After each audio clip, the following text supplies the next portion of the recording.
Assalamualaikum. Waalaikumsalam warahmatullahi wabarakatuh.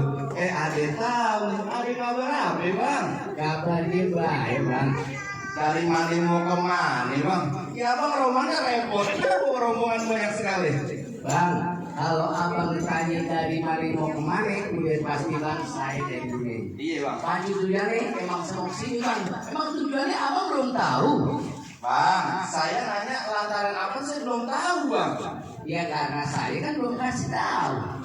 Kalau saya belum kasih tahu, abang udah tahu. Berarti abang sudah tahu. Waduh, gitu. Nah, sekarang saya kasih tahu biar semuanya hadir pada tahu. Bang, Pak Matang beli borongan, beli di kote buat kegawan. Saya datang beserta rombongan mau ngelamar Pak Zawi punya anak perawan. Oh, jadi abang bawa rombongan sini mau ngelamar perawannya anaknya Pak Zawi bang? Bener bang? Buat siapa bang? Buat abang. Lah, masa buat saya? Saya udah tua ya bang, mana mungkin si bang si kawin lagi? Ya, bang.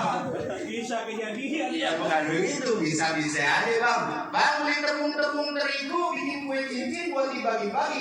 Biasanya kita orang kampung suka bilang udah miskin mau kawin lagi. Bang, jangan ngomong soal kawin lagi bang. Di belakang ada bini saya. Kalau abang didengar, wah urusan bisa runyong deh bang. Ya. Bang, Cikini jauh dari Cilebut pakai kain pergi ke Kuitang.